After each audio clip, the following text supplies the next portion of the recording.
Hello, thank you for watching. So this is the third part of the interview with David Tyson.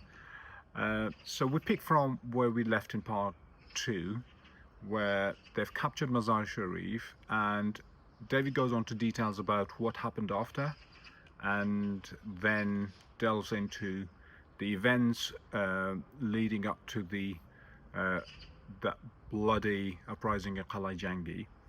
So he gives us a personal tour and insight into what happened there, what he saw, who were they, those committed al-Qaeda fighters.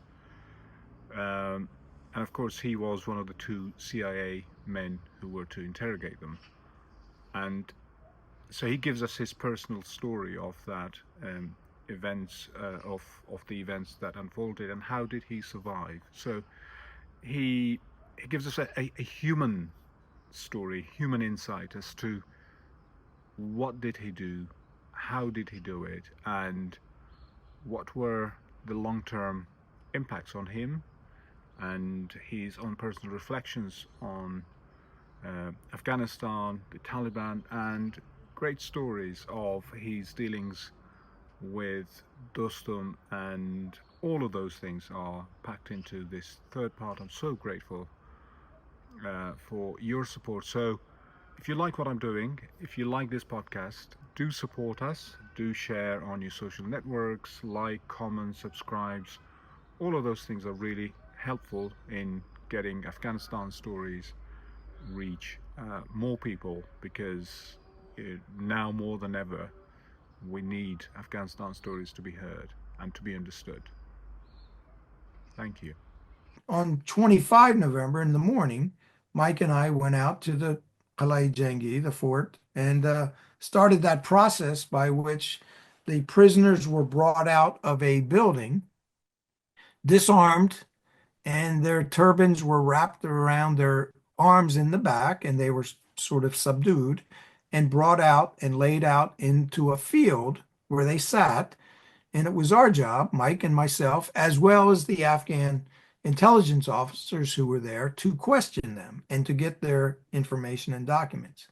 And that process started immediately. And it was very interesting for me because what I immediately noticed, the first thing that struck me, I mean, after a couple minutes of this, was to notice where these men were from. All of them were talking, either to myself or to the Afghans. And they're explaining, yeah, I'm from Saudi Arabia. I am from Kuwait. I am from Qatar.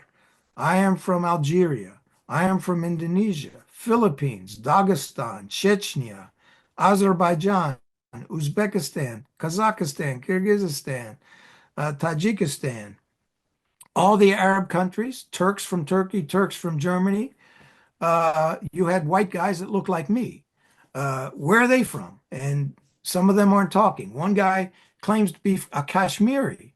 He says all people in Kashmiri have red hair and are white skinned and speak Farsi, bad Farsi. I knew he was lying. He turned out to be from Australia. Uh, and then you had John Walker Lynn, the American, the kid from California who didn't say anything to us. So I was immediately struck by the diversity of this group of 400 men. I suppose excited as well by the richness of I was intelligence. I was so excited because they were speaking every language I knew and didn't know. And I'm a language guy. And a Tatar from Russia speaking Tatar. I know a little bit. Uyghur from China speaking Uyghur to me. An Uzbek, some Farsi. You got guys from Iran, Iraq. I mean, I don't speak Arabic, but it is just for me. I am in the midst of the people. I don't want to say, this is very interesting. This is fascinating for me. And most of these people are saying something. And they're saying, and many of them are saying, yes, I'm a jihadist. I came here to fight. I came here to fight the infidels in Afghanistan. From the Shias to the Uzbeks to the Tajiks, the government of the old government of Afghanistan is an infidel government. And I'm here to, bring Islam to Afghanistan again with the Taliban. Yeah. I know some of the bombers who were on the planes. I shook hands with bin Laden, and then some guy's lying. Hmm. I don't know what happened. I'm a doctor. I just showed up, and then next thing you know, I'm here. Where am I, by the way? Is this Afghanistan? Some ridiculous stories, and then you have some guys, and speaking very good English, saying, I'm from Qatar and I'm working for the CIA. I'm a CIA Oh, there spy. was a fat Arab that you nicknamed them. A fat Arab, I called him. Yes. You're being filmed while doing all these things, and were you aware of the cameras around you? Yeah, we only had one cameraman there. I had a small camera, and we had one of Dostum's men had a camera. He was an intelligence officer as well. Hmm. And he was filming me, filming others, and filming the Yeah, same there's men I this was. this clip on YouTube where you say you talk to them and ask them, I believe you're a terrorist. You came here to kill people. Was this a tactic or was it kind of, letting off your chest, I suppose? That's a great question. When I cringe when I watch, or I don't watch it anymore when I heard about these things and so forth. But it's interesting to think about what you're actually saying. Mike and I had a good cop, bad cop routine that we did with some of the prisoners, and that was part of that. But it does sound ridiculous. Hmm. I have to say, when you stand back and just listen, watch that stuff, it does seem ridiculous. But yes, Mike was very unambiguous in terms of his beliefs. He knew what, right and wrong, and he had his approach to these men was, not very sophisticated, but it was straightforward, and I think it's something they responded to it in their own way when he spoke to them. Hmm. But his was like, what's going on here? Aren't you a terrorist? You're the ones supporting terrorists, killing people and XYZ, and all that. He went through his logic and so forth. It's not the way I approach things. Yeah. Uh, but I'm not taking anything away from Mike, but that's the way so the way he did it, the way he spoke to these men was very sort of visceral and from, as you mentioned, I think, it was sincere. Yeah. He was searching for answers. And that's the way he approached it. And I took part in that. When he found the English speaker, I think it was the fat Arab in this case, Yeah. he wanted to speak to him because that guy was talking a lot, and Mike chose to speak to him. And Yeah. then with John Walker Lind as well, he refused to speak at all. Along the route to that point, you met countless Taliban fighters, commanders. Were they how was their language? How was their attitude to you? Were they shocked to see Americans? Were they, surprised? That I think we had sort of the spectrum of that. The Afghans, the Taliban, the Pakistanis, and some of these men didn't seem surprised at all. But I think a lot of, in these situations, you're very good at hiding your feelings and hiding your emotions and hiding your reactions. I became sort of very much aware of how many people in the world are not like Americans, where Americans sort of show emotion and so forth easily. But with this crowd, it was a little bit different. Hmm. But did you sense that something might be wrong? I mean, did Well, you subconsciously thinking, yeah. it's very ominous. This thing's not looking good. Well, I will say on the other side of things, there were some of these people that when I spoke their language, say Uzbek, Uyghur, Russian, Tatar, Hmm. that they were extremely surprised to see a guy looking like me speaking their language. And they were actually excited about it. And I'm not saying they were friendly, but they were certainly excited and saying, "What the heck are you doing here? Who are you?" Yeah. And that was an interesting place to start a conversation, right? Yeah. And so there's sort of a tenor of discussions that, were vastly different depending on who I was talking to. Yeah. And most of these discussions lasted no more than 2 or 3 minutes because our job was to go through the whole Yeah. crowd. and so forth. So there was not any deep, you know, discussions going on, but it was all superficial in a way, but it was very interesting, and there's a whole range of things. To answer your other question about what I was feeling, certainly as the day wore on, we were getting more and more indications that something was going on. Because one of my line of questions was, how are you here, Mr. Man from Uzbekistan, and you're with a bunch of Arabs and all these other guys? Were you in the same units and so forth? And it was becoming clear that this whole group was thrown together and surrendered at the same time, and they were not. Very few of these men knew each other.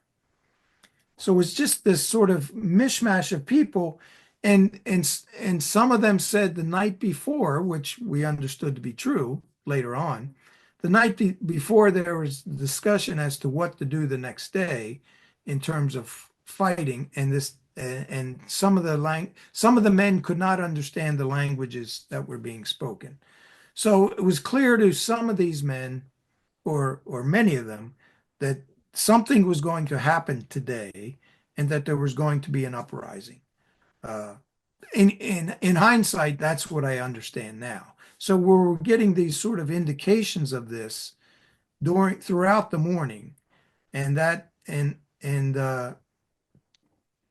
however, nothing was changing in terms of the complexion of security. Security still seemed to be going fairly well. Yeah, and then bang. Yes, there was a set of explosions, yelling, screaming, gunshots in the building from which the men were being brought out to the field. And I was located about 100 meters from that building. And Mike Spann was located about 10 to 15 meters from that building. And that's, when all that began, I had those few seconds of not knowing what was going on, which was normal. Yeah. But I also had those few seconds, probably just 2 or 3 seconds of not knowing what to do. And I think it's something that I had experienced before, right? Something happens and you have to figure out what to do. Sometimes this takes 1 second, sometimes it takes no time. Or in my case here, what do I do? And I remember very, very clearly drawing my pistol Hmm. and saying to myself, looking at that pistol and saying, I haven't fired this pistol in a long, long time. Do I know what to do with it? I asked myself that question. And sort of before I could answer, there was not some kind of dialogue that I was going to have. I heard Mike's voice call to me, and he simply yelled my name, and that's when I started moving. Before that, just a second before that, one of our Afghan intelligence officers, ran towards me and simply told me to get out of there. Fararku, Hmm. get out of here. And he kept running. So he was gone, and then I hear Mike's voice, and then I start running towards Mike. And that started my day, so to speak, in terms of, the actual. And you tried to rescue. Well, I wasn't going there to rescue Mike. I was going there because I was not thinking now, right? I'm within a few seconds, I am in a place where I'd never been before, never been since, in terms of physiologicalness or whatever. I am conscious that I cannot hear, and I'm conscious that things are in slow motion, and I'm conscious that there's a tunnel vision that I have. Yeah. And it was a very strange sensation or feeling and understanding. And I'm trying to perceive this and discern this. At the same time, I'm shooting people. I'm understanding the absurdity of this, or what I consider absurdity. I can't hear anything. What's going on? And why is this kid shooting at me? Just shoot the kid. These kind of this dialogue with yourself, which is just fascinating to me. And so I am not really thinking, there's no purpose in life except to keep moving or whatever. Yeah. I'm not thinking like I normally think. So Mike yelled, I start moving towards him. I'm on my way towards them, and that's all I'm doing. I'm on automatic pilot. There's no bravery, there's no courage, there's no fear. Hmm. It's just doing stuff. Pure And I, autopilot, I suppose. yes, that's the best I can explain it. And I'm devoid of sort of the normal sensations or rational thought. Hmm. Uh, and Mike is already dead. Uh, he and I shoot the men on top of him, Hmm. and I take Mike's rifle Yeah. that the men were trying to get. There was four men on top of him.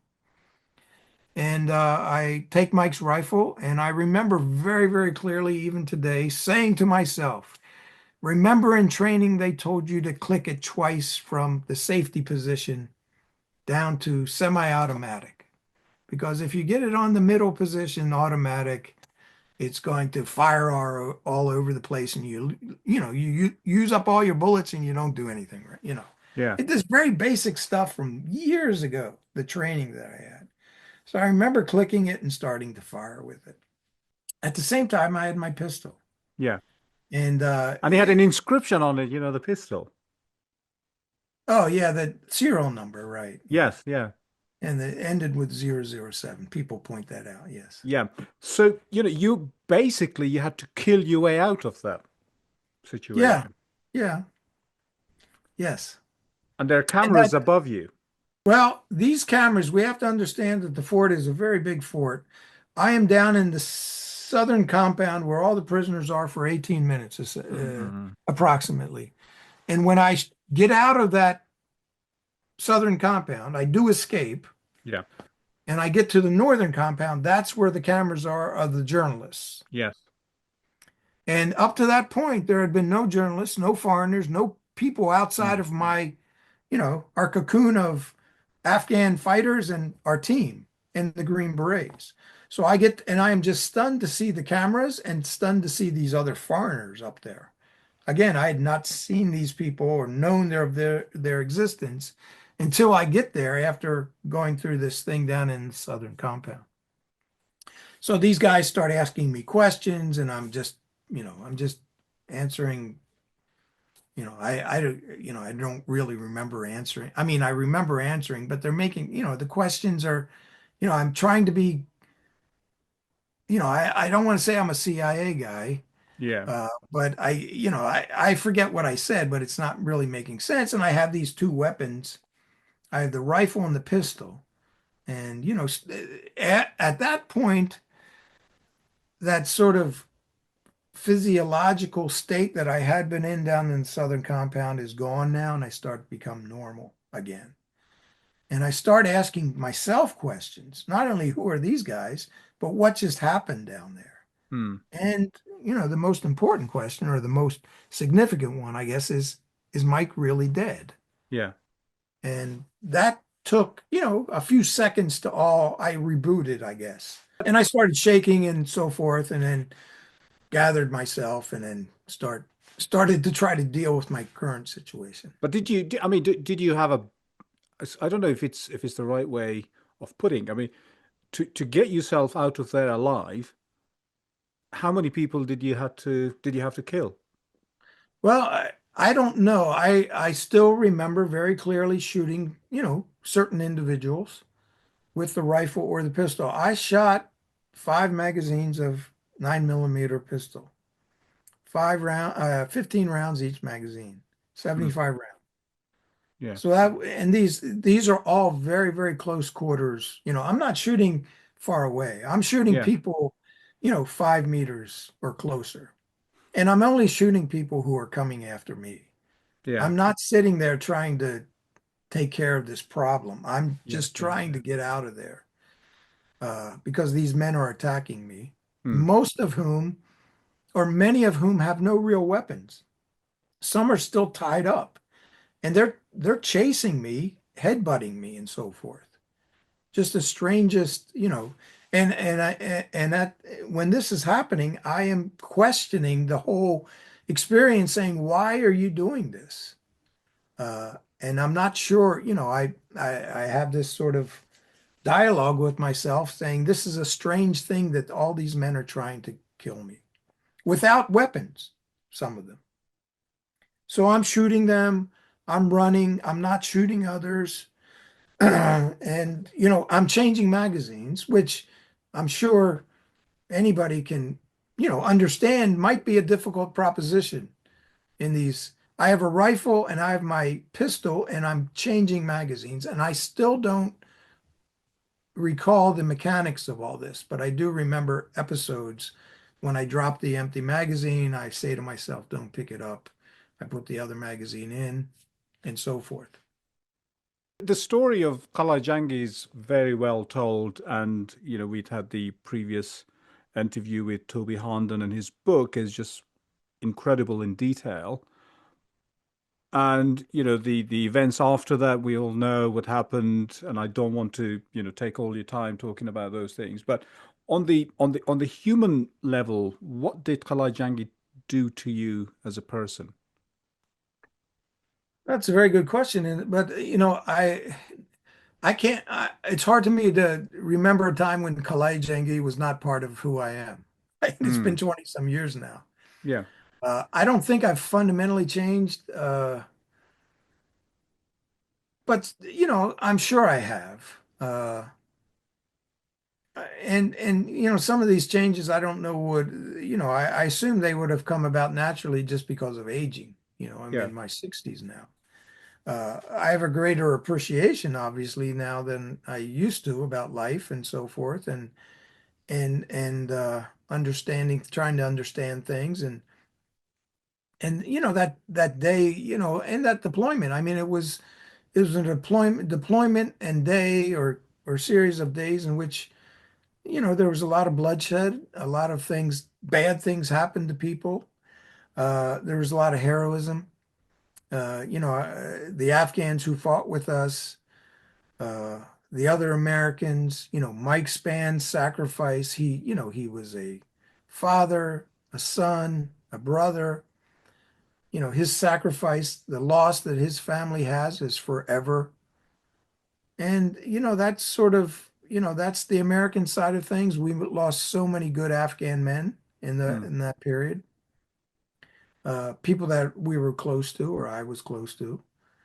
And of course the enemy that we killed, that I killed, that in other circumstances, who know, who knows what have happened.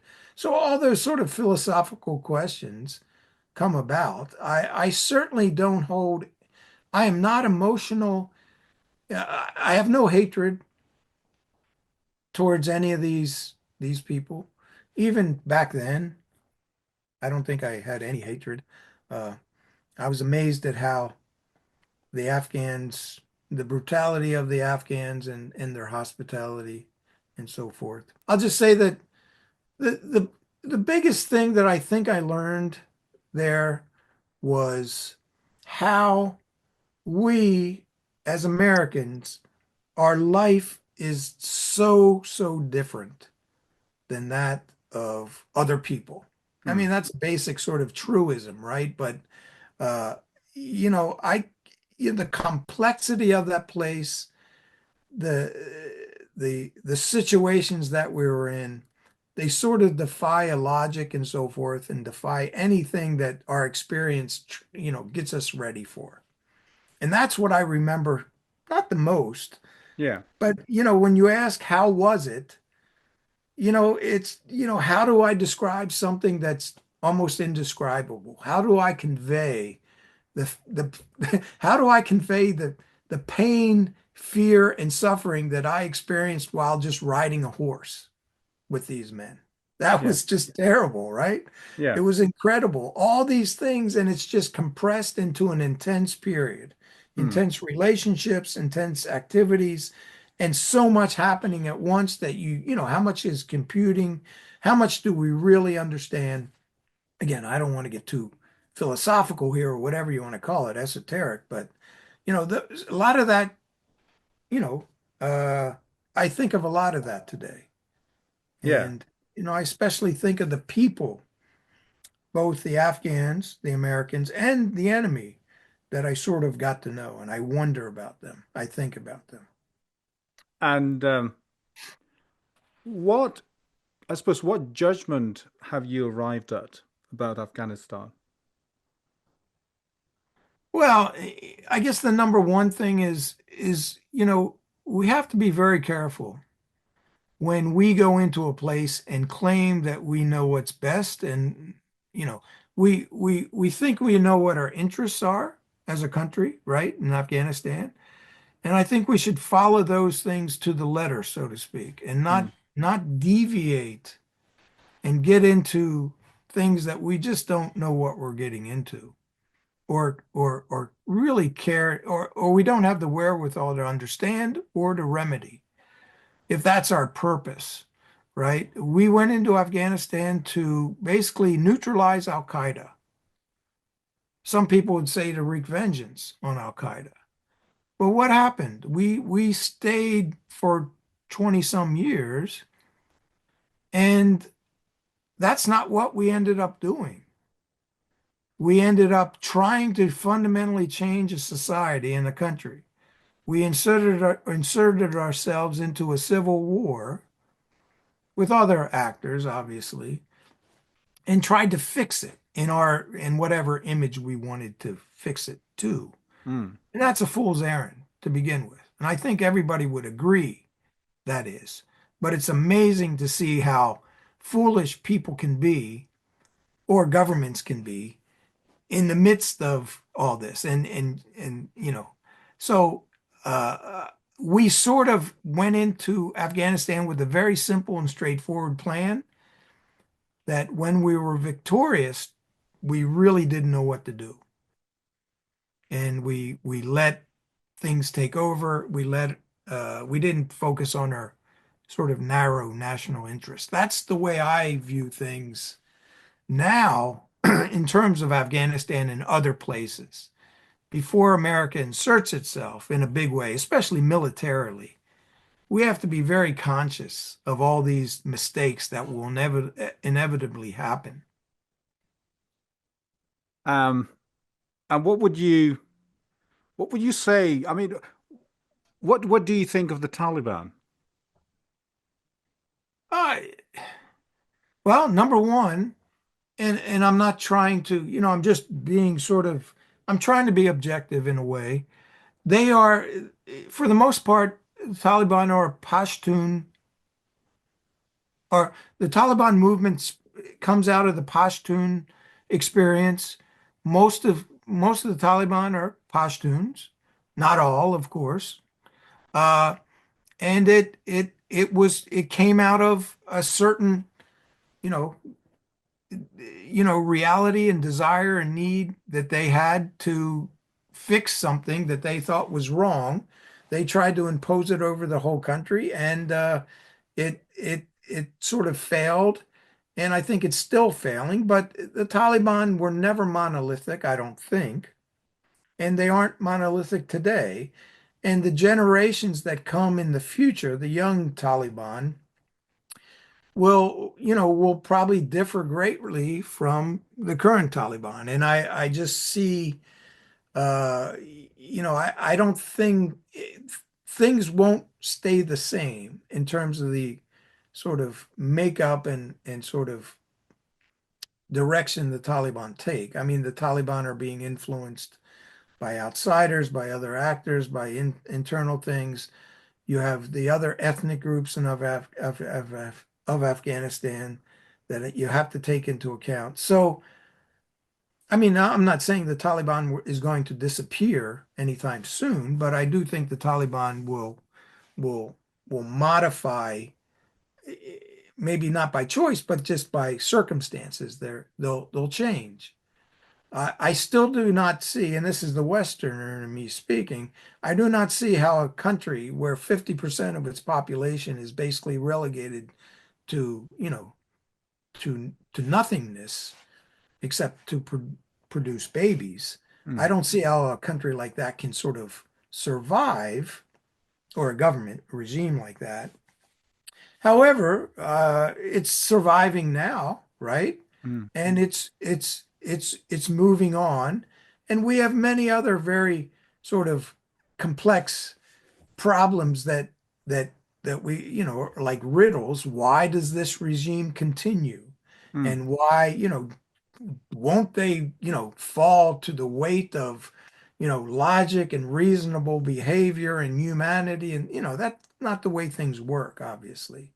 But there are pressures and levers in terms of the current regime in Afghanistan, and those things will will work itself out, and not without the tremendous pain and suffering and torture of its countrymen and women, obviously. So this can go on for a while. I do think that the Taliban have some pragmatists in its ranks, and these men will fight it out and decide how to deal with the world. Uh, but we, as Americans, as Westerners, have to understand that their standards, their goals, their desires, and everything else are vastly different than ours. And the reason for being for them is totally different in some ways than ours. Obviously, there's human aspects and so forth, about families and taking care of people and so forth. But then they have, their spiritual things and what they think is right and wrong that's hard for us to understand, and but we have to acknowledge that. And I don't know, uh, trying to influence all that is a very difficult thing. It's mm. something that can't be changed quickly, and it's up to the Afghans to figure all that out. Unfortunately, there's all kinds of other players that are influencing this as well. So, but in short, I think in a very sort of, what do you call it, real politic way, as long as the Afghan regime, the Taliban, do not allow al-Qaeda or ISIS or anybody else to stage attacks on other countries, that we'll see, for the time being, we'll see, the outside world trying to slowly get back in there in terms of, uh, you know, economic things, financial things, trying to do business with the Taliban, and we'll see this course continue for a number of years for sure. Yeah, David, I'm really, really, I really appreciate your time. So grateful.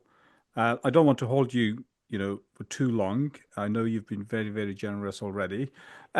If you were to share an anecdote with those who are watching and listening about your, I don't know, your voyage in between the October to November, from Dar es Salaam to Mazar, anything that comes to your mind that you think, yeah, that was quite something.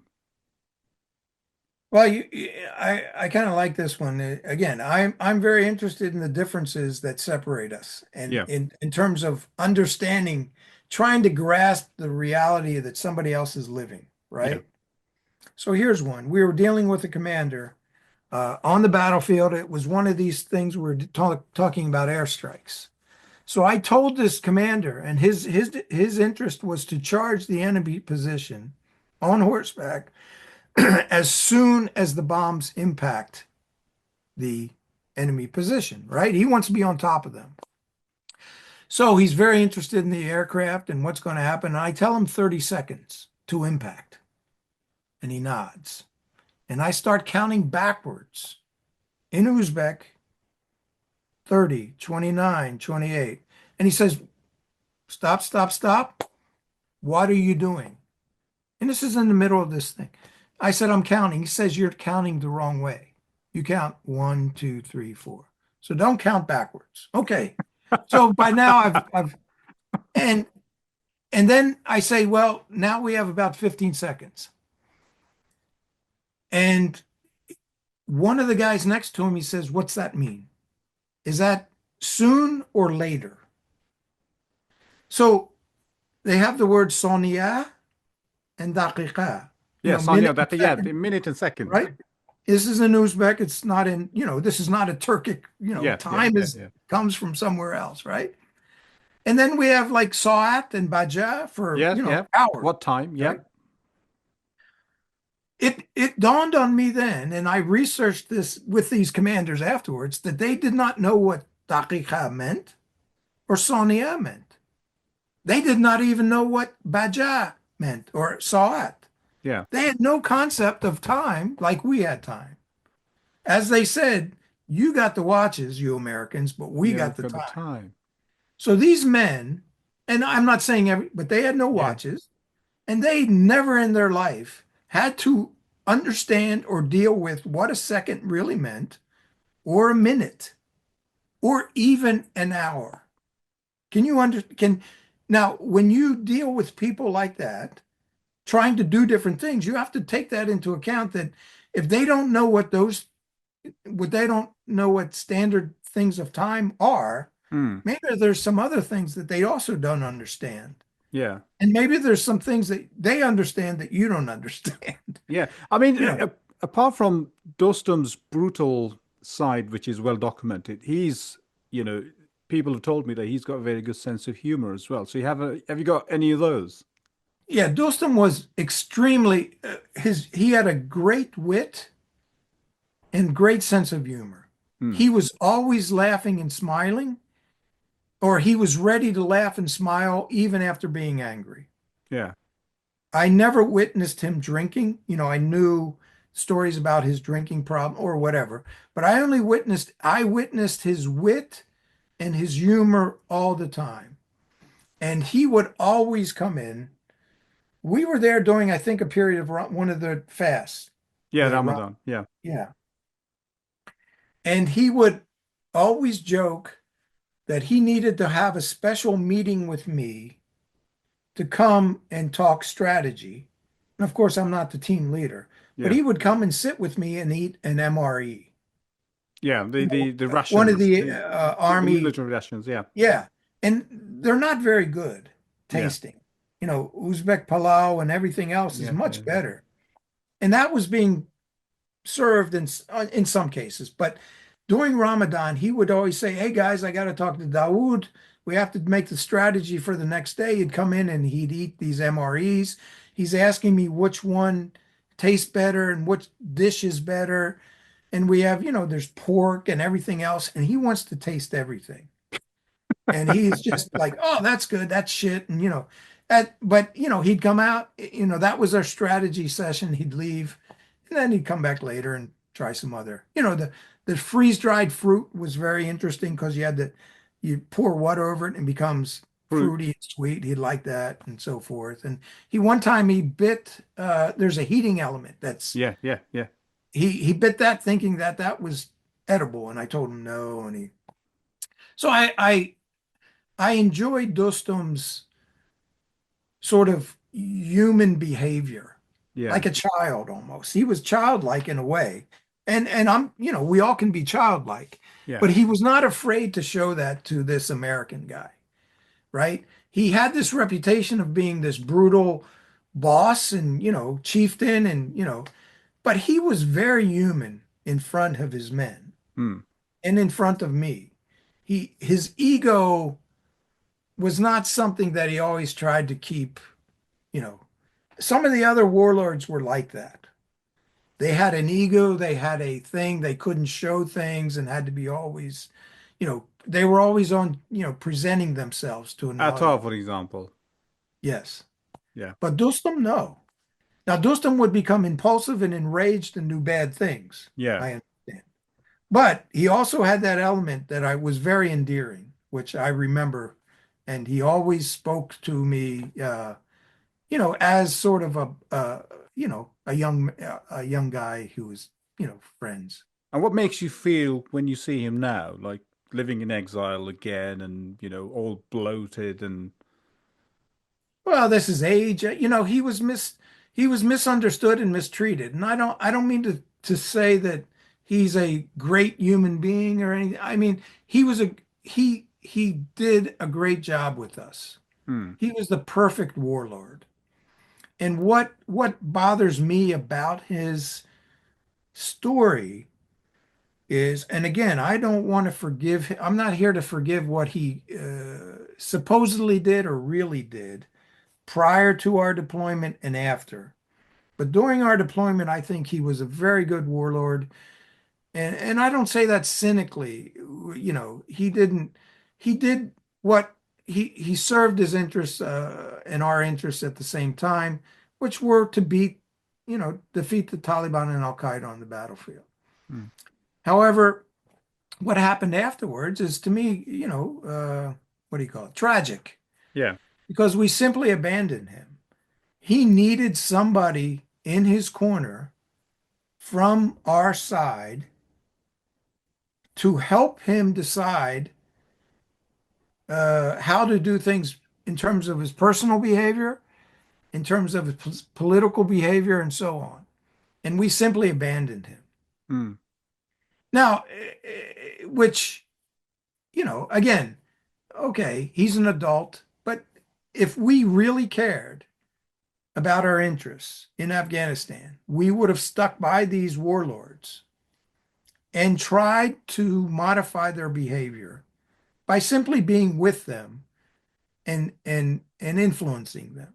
It may have failed, right? Mm. However, what we did instead was we abandoned them, essentially.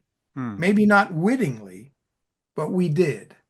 And when these guys are left to their own devices, there's bad things happen. I think we know that for sure. That is Afghanistan in a nutshell, I suppose. And on that note, David Tyson, it's been an absolute pleasure. Thank you so much. I really enjoyed our chat and learned so much about David Tyson, all the things that he did in Afghanistan and outside. Thank you. Thank you, Thanks Rob. so much. Thank you. Okay. All Great. right. Take care.